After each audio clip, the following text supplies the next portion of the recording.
Hi everyone, have you ever wondered how the Bible, written by 40 different authors over 1,500 years, all comes together as one unified story? Well, today I'm going to show you a tool that makes it so easy to see how Scripture interprets Scripture. Cross-references. It's like discovering hidden connections that bring the text to life. Cross-references allow us to get a deeper, fuller understanding of the Bible by linking related passages, related ideas, and themes.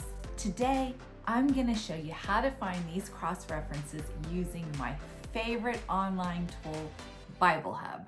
Cross-references are intentional connections between different parts of the Bible. They link ideas, events, people, and phrases, allowing Scripture to interpret itself.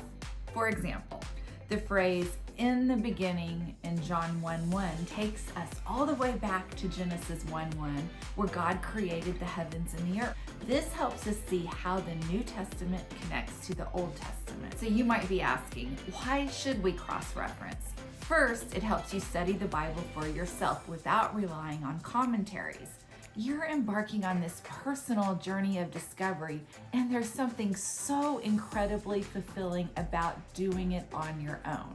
Second, Jesus and Paul used Scripture to explain Scripture. By cross-referencing, you're following in their footsteps, letting the Bible explain itself. And finally, it slows you down, giving you time to soak in the bigger picture of God's story throughout history. Now let's jump into how to use Bible Hub to find cross-references. Bible Hub is an excellent and free online resource, and it's my go-to for in-depth study. First, head over to BibleHub.com. Let's say we want to find cross-references for John 1:1. Type John 1:1 in the search bar and hit enter. Now look at this section labeled cross-references. Here you're going to see other verses linked to the same idea. For John 1:1, you'll notice Genesis 1:1 is listed, and that connects the creation of the world with the Word, Jesus. He was there in the beginning. You'll also see verses from Acts and Hebrews and Revelation, all adding layers to the meaning of this one verse. Now, there are different types of cross-references you'll find. Some link to similar words or phrases, like in our example of "in the beginning" from John 1:1 and Genesis 1:1. Others compare similar themes, or they may point out parallel passages like the Gospels of Matthew, Mark, and Luke. You'll even find cross-references to quotes showing where a verse is repeated or referenced somewhere else in Scripture. Before we wrap up, there's one thing that I want you to remember. Cross-references are a tool. They are not actual text of Scripture.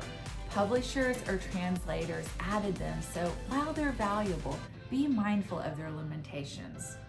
Most importantly, don't forget that your active participation in Bible reading is essential. The more you immerse yourself in the text, the more connections you'll naturally discover. And you know what? Bible Hub is just the beginning. You can also write your own cross-references in your Bible as you study. It's like creating a treasure map for yourself, uncovering deeper meaning and insights each time you read. So what are you waiting for? Head over to Bible Hub and start exploring cross-references in your own Bible study.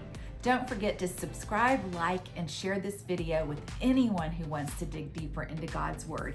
And don't forget, if you want to even go deeper, be sure you check out my book, The Ultimate Guide on How to Study the Bible for Yourself, available on Amazon.